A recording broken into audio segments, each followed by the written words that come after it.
Hello बच्चों, नमस्ते। आज की इस क्लास में हम प्रश्नावली 12.2 का पहला और दूसरा सवाल हल करेंगे। पिछले वीडियो में हमने प्रश्नावली 12.1 तक के सभी सवालों को हल कर लिया है, जिनका लिंक आई बटन और डिस्क्रिप्शन में दिया हुआ है। वहां से आप उन वीडियो को देख सकते हैं। वीडियो शुरू करें उससे पहले आप इस वीडियो का लिंक अपने अन्य साथियों को शेयर कर दीजिए, वीडियो को लाइक कर दीजिए और चैनल को सब्सक्राइब करना ना भूलें। तो चलिए अब बिना देरी किए शुरू करते हैं आज की हमारी ये क्लास और हल करते हैं इन प्रश्नों को। देखिए 12.2 की प्रश्नावली का पहला सवाल है, उसमें दिया गया है निम्न संख्याओं को मानक रूप में व्यक्त कीजिए।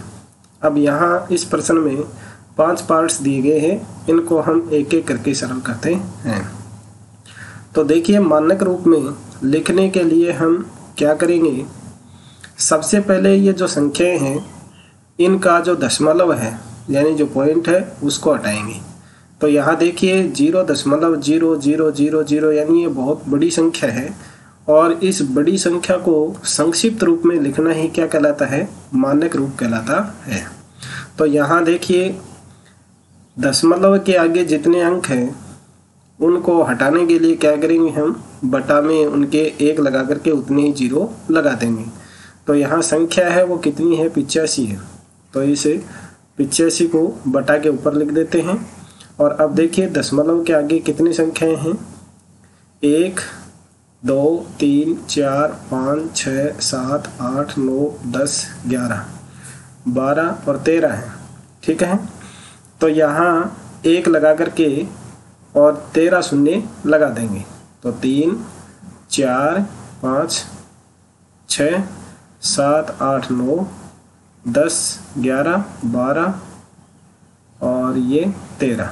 एक बार देख लीजिए दोबारा, 1 2 3 4 5 6 7 8 9 10 11 12 13 संख्याएं हैं। तो इसको इस तरह से आपको लिखना है। अब देखिए ये जो नीचे शून्य वाली संख्याएं हैं इसको हम इस तरह भी लिख सकते हैं कि 10 की घात 10 यानी ये कितनी 13 बार है, तो इसको घात 13 के रूप में लिख दीजिए। अब मानक रूप है उसमें यह होता है कि हमें बटा के नीचे नहीं लिखना है, यानी कोई भी संख्या होगी और फिर गुणा और 10 की घातांक के रूप में इसको लिखना होता है। तो यहाँ देखिए ये 85 बटा 10 की घात 13 है। तो इस 10 की घात 13 को जब हम बटा के ऊपर ले जाएंगे तो ये घात है वो ऋणात्मक हो जाएगी। तो यहाँ क्या करेंगे हम, ये हो गया 85 गुणा 10 की घात 13, ये 13 घात है वो माइनस की हो जाएगी। अब यहाँ इस दशमलव से पहले हमें केवल एक ही संख्या रखनी होती है। तो यहाँ जो 85 है उसको हम लिख देंगे 8.5। तो यहाँ 8.5 रखने के बाद में यानी ये जो शून्य वाली संख्या है उसमें से 1 कम कर देंगे, क्योंकि 1 डेसिमल है वो इसमें आ गया। तो यहाँ कितना आंसर हो जाएगा आपका 8.5 गुणा 10 की घात -12। ये हो गया आपका मानक रूप। अब जो सारे सवाल हैं वो आपको इसी तरह से हल करने हैं। देखिए इसको भी इसी तरह से लिखेंगे, ये 942 है, इसको आप बटा के ऊपर लिख दीजिए और फिर बटा लगा करके 1 लिखेंगे और इस 1 के आगे उतने ही शून्य लगा देंगे जितने इस डेसिमल के आगे अंक हैं। तो यहाँ देखिए 1 2 3 4 5 6 7 8 9 10 11 12 13 और 14 हैं। तो यहाँ 14 शून्य लगा दीजिए, 3 6 9 ये 10 11 12 13 और 14। ठीक है, अब इसको भी आपको उसी तरह से लिखना है। ये हो गए 942 और बटा 10 की घात 14, क्योंकि 14 शून्य है। यहाँ देख लीजिए दोबारा, 2 2 4 2 6 2 2 2 4 2 6 2 8 2 10 10 और 4 14। अब इस नीचे वाली संख्या को ऊपर ले जाएंगे तो ये हो जाएगा 942 गुणा 10 की घात है -14। अब यहाँ हमें एक ही संख्या है वो दशमलव से पहले रखनी है, तो ये 942 है, उसको हम लिख देंगे 9.42। अब यहाँ दो अंकों के ऊपर हमने, यानी दशमलव के बाद में 2 अंक हैं, तो ये जो 14 है उसमें से हम 2 कम कर देंगे क्योंकि 2 डेसिमल इसमें आ गए। तो कितने बचे यहाँ 10 की घात -12। तो ये हो जाएगा आपके इस दूसरे पार्ट का हल। अब देखिए ये जो तीसरा सवाल है वो अलग तरीके का है क्योंकि इसमें दशमलव संख्या कहीं भी नहीं है और ये मानक रूप लिखने के लिए आपको ये 2 ही तरह की संख्या मिलेंगे, एक में दशमलव लगा हुआ मिलेगा और एक है वो बिना दशमलव की संख्या होगी। तो इसका हल करने के लिए क्या करेंगे आप, ये बहुत ही सिंपल है क्योंकि इसमें तो बटा लगाएंगे, फिर बटा को दशमलव घातांक के रूप में लिखेंगे, फिर घातांक को ऊपर की तरफ ले जाएंगे तो वो उसका निशान है वो बदल जाएगा, यानी प्लस की घात है वो माइनस की हो जाएगी। अब इसमें क्या करना है, डायरेक्ट आपको जो अंक दिया हुआ है यानी 602 दिया हुआ है, तो इसमें एक अंक के बाद में आपको दशमलव लगा देना है 6.02। अब दशमलव आपने कहाँ लगाया, यानी 0 के बाद में लगा दिया आपने और ये आ गई 2 और आगे लिखना है आपको 10 की घातांक के रूप में। तो यहाँ देखिए अब कितने अंक दिए हुए हैं, वो दशमलव के बाद में कितने अंक हैं वो आपको गिन लेने हैं। तो यहाँ इसमें देखिए दशमलव आपने 0 से पहले लगाया है, तो यानी 0 को शामिल 2 को शामिल करते हुए आपको ये अंक गिन लेने हैं। कितने हो गए 2, ये 2 4, 2 6, 2 8, 2 10, 2 12, 12 और 2 14, 14 और 1 15। कितने हो गए 15, तो ये 10 की घात आ जाएगी 15। आपका यही आंसर हो जाएगा। अब उसमें तो क्या कर रहे थे कि दशमलव के बाद में जो अंक आ रहे थे, जैसे 9.42 थे तो वो माइनस की घात थी, इसलिए हमने उसमें से 2 घटा दिए थे। लेकिन इसमें जहाँ दशमलव लगाया उसके आगे के अंक सारे गिन करके 10 की घात लगानी है क्योंकि ये है वो धनात्मक संख्या है और ये ऋणात्मक संख्या है। क्योंकि दशमलव है वो संख्या के पीछे की तरफ जा रहा है, यानी ये संख्या है और दशमलव अगर इसके बाईं तरफ लगा हुआ है तो यानी आपकी घात है वो माइनस के रूप में आएगी। और जो संख्या है 0 उनके दाईं तरफ लगे हुए हैं तो आपकी जो घात आएगी वो प्लस की आएगी। तो यहाँ देखिए 10 की घात 15 है वो प्लस की है, यहाँ इन दोनों में घात किसकी आई थी, माइनस की आई थी। ये आपको ध्यान रखना है। अब देखिए चौथा सवाल है वो फिर से आपके पहले और दूसरे की तरह ही है। तो यहाँ चाहे तो आप इनको डायरेक्ट लिख दीजिए, यहाँ 8.37 और बटा ये 1। अब यहाँ आपने जहाँ दशमलव लगाया है उससे पहले वाले 0 आपको गिन लेने, यानी आपने दशमलव यहाँ 8 के बाद में लगाया तो ये 8 है, इस 8 तक है, आप ये 0 और 8 को गिन लीजिए, वही उतने 0 आपके बटा में लगाने हैं, फिर आपको ये यहाँ घटाने की आवश्यकता नहीं होगी। तो यहाँ देखिए 1 2 3 4 5 6 7 8 और ये 9 हो गए, यानी ये इनके बाद में दशमलव है इसलिए ये आपको गिनने नहीं है। तो यहाँ 9 0 लगा देने हैं, 3 6 और ये हो गए 9। अभी आप इसको इस तरह से लिख दीजिए 8.37 बटा 10 की घात 9। अब चूंकि हमें बटा में नहीं रखना है कोई भी अंक, तो इसके लिए क्या करेंगे, हम इसको बटा के ऊपर ले जाएंगे। तो ऊपर ले जाते ही ये घात 9 है वो प्लस की थी वो माइनस की हो जाएगी। तो आंसर क्या होगा आपका 8.37 गुणा 10 की घात -9। ये आपका इसका आंसर हो जाएगा। अब देखिए 5 वाला है वो इस आपके 3 वाले की तरह ही है। तो यहाँ आपको क्या करना है, एक अंक दशमलव से पहले रखना है और वहाँ दशमलव लगा देना आपको। 3.186 गुणा 10 की घात। अब जहाँ आपने दशमलव लगाया उसके आगे के अंक गिन लेने हैं। और उतनी ही घात लगा देनी है। तो यहाँ देखिए 2, 2 4, 2 6, 2 8 और ये 10, तो 10 की घात हो जाएंगी प्लस की 10। यही आपका इस 5 के पार्ट का आंसर हो जाएगा। अब देखिए नेक्स्ट 2 का सवाल। दूसरा सवाल है, उसमें आपको मानक रूप दिया हुआ है और उस मानक रूप को सामान्य रूप में आपको लिखना है। कौन से रूप में लिखना है? सामान्य रूप में लिखना है।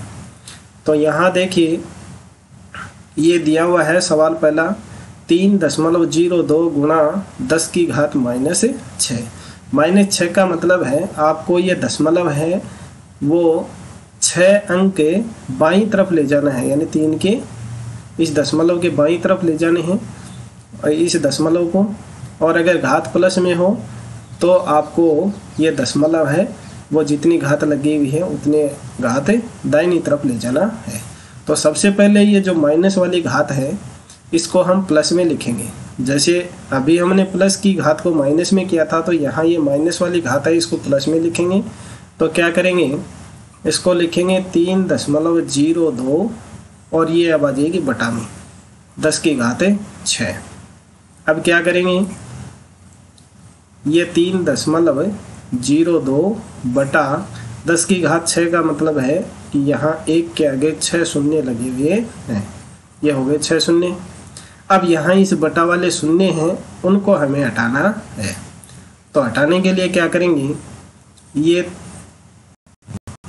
एक बार यहाँ दशमलव लिख रहे हैं, यानी ये जो 0 है उनको हटाने के लिए ये दशमलव है वो उतने ही अंकों के ऊपर होना चाहिए। तो ये तो दशमलव यहाँ तक तो 0 और 2 के तो दशमलव लगा हुआ था, यहाँ 3 को शामिल करते हुए इस दशमलव को 6 अंक पीछे की तरफ ले जाना है, क्योंकि 6 0 लगे हुए हैं बटा में।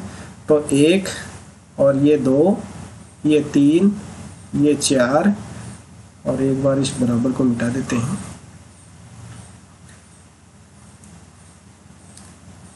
1 2 3 4 5 और ये 6 और अब आपको दशमलव लगा देना है।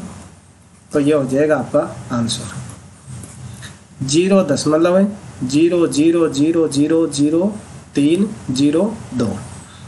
इस तरह से आपको ये दूसरा सवाल है वो करना है। तो यानी ये आपका दशमलव है वो 6 अंक पीछे की तरफ चला जाएगा, माइनस घात का मतलब ये है। अब दूसरा देखिए, यहाँ दिया गया 4.5 गुणा 10 की घात 4। तो 10 की घात 4 का मतलब है कि 1 के आगे 4 शून्य लगे हुए हैं। अब यहाँ घात प्लस की है तो ये दशमलव है वो दाहिनी तरफ जाएगा। तो यहाँ देखिए ये हो गया 45 और अब लगा दीजिए इसके 4 0, 1 2 3 और ये 4। तो अब यहाँ एक अंक के ऊपर दशमलव लगा हुआ है, तो लास्ट में हम एक अंक के ऊपर दशमलव लगा देंगे। तो ये दशमलव के बाद में 1 0 है वो कैंसिल हो जाएगा और आंसर आपका क्या बचेगा, 45,000। ये हो गया आपका आंसर। यानी एक बार आप 45 लिख दीजिए, उसके आगे 4 0 लगा दीजिए, फिर एक अंक के ऊपर दशमलव था तो वो लास्ट में आप लगा दीजिए जितने अंकों के ऊपर दशमलव हैं, और दशमलव के बाद में 0 है वो कैंसिल हो जाते हैं। 0 लिखने का कोई औचित्य नहीं रहता है। अब देखिए 3 वाला है, उसमें घात है माइनस की। तो सबसे पहले तो इस घात को हम धनात्मक रूप में लिखेंगे, तो लिख देंगे 3/10 की घात 8। तो इसका मतलब क्या हुआ, 3 बटा और 1 के शून्य लग जाएंगे 8, तो ये 3 6 और ये 8। अब यहाँ इस दशमलव को हटाने के, इस शून्य को हटाने के लिए हम दशमलव लगाएंगे, तो ये तो हो गया 3, और इसके पीछे की तरफ कितने दशमलव लगाने हैं, कितने 0 लगाने हैं, जितने 0 नीचे दिए हुए हैं उतने ही 0 आपको यहाँ लगाने हैं। तो यहाँ देखिए 8 दिए हुए हैं, तो ये 8 0 यहाँ लगा देते हैं। 1 2 3 4 5 6 7 और ये 8, और यहाँ आ जाएगा आपका दशमलव, और यही आपका आंसर हो जाएगा। 0, इससे पहले एक 0 लगा दिए, 0.000000, यानी 2, 2 4, 2 6 और 2 8 0 लग जाएंगे। तो इस तरह से ये हो जाएगा इसका सामान्य रूप। अब देखिए अगला नेक्स्ट पार्ट है। नेक्स्ट पार्ट है, सॉरी यहाँ 1 शून्य नहीं आएगा क्योंकि ये 3 है, वो भी इस दशमलव में शामिल होगा। तो यहाँ से आप एक 0 है उसको कैंसिल कर दीजिए। इस तरह से आएगा 0, यहाँ 7 तो होंगे, 0 और 1 3, इस तरह से ये 8 हो जाएंगे। अब देखिए नेक्स्ट वाला, नेक्स्ट है, उसमें दिया गया है 1.0001 गुणा 10 की घात 9। अब यहाँ घात 9 है प्लस में, तो ये आगे की तरफ है जाएगा आपका जो दशमलव है वो, गुणा यहाँ आप 10 के 9 0 लगा दीजिए, ये हुए 9 0।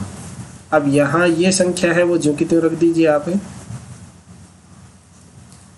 और इसके आगे 9 0 और लगा दीजिए, 3, ये 3 6 और ये 3 9। अब यहाँ देखिए दशमलव के बाद में कितने अंक हैं वो लास्ट में आप इकाई की तरफ से गिन करके लगा दीजिए। तो यहाँ 3 0 और 1 है, 4 है, 4 0 हैं, तो लास्ट में जो 4 0 हैं उनके बाद में आप यहाँ दशमलव लगा दीजिए। ये दशमलव हो गया तो उसके बाद में ये 4 0 कैंसिल हो जाएंगे और आपका आंसर क्या होगा, 1 0 0 1 और फिर 5 0 लास्ट में, 3 4 और 5, ये हो जाएगा आपका आंसर। तो ये 2 के प्रश्न के 4 पार्ट। अब देखिए नेक्स्ट पार्ट। नेक्स्ट पार्ट है, उसमें दिया गया है वही सामान्य रूप में लिखना है आपको। यहाँ 10 की घात 12 प्लस की दी हुई है, तो इसको इस तरह से लिख देंगे 5.8 है गुणा 10 की घात 12 का मतलब यानी 12 शून्य लगाएंगे हम, 3 3 6 3 9 और ये 3 12। अब यहाँ 5.8 है, इसको 58 लिख दीजिए और उसके आगे यानी ये एक दशमलव यहाँ लगा हुआ है तो इसमें से एक दशमलव छोड़ करके 11 शून्य लगा देंगे यहाँ। तो 2 3 4 5 6 7 8 9 10 और ये 11, ये हो जाएगा आपका आंसर। अब देखिए इसका लास्ट पार्ट है, इसमें दिया गया है 3.6142 और 10 की घात 6 का मतलब 1 के आगे 6 शून्य लगा दीजिए आप, ठीक है। अब यहाँ देखिए 1 2 3 4 5 शून्य के बाद में 5 अंक हैं, तो इसमें से 5 शून्य है वो तो कैंसिल हो जाएंगे और केवल 1 शून्य बचेगा। तो आपका आंसर क्या हो जाएगा, इसको शून्य हटा करके लिखें आप अब और 1 शून्य लगा दीजिए, तो ये हो गया आपका आंसर। क्योंकि यहाँ दशमलव के बाद में 5 अंक हैं तो इसमें से 5 शून्य हैं वो गायब हो जाएंगे और 1 शून्य ही बचेगा, वो 1 शून्य इसके लगा देंगे। तो इसी के साथ में आपकी प्रश्नावली 12.2 के ये दोनों सवाल हैं वो कंप्लीट होते हैं।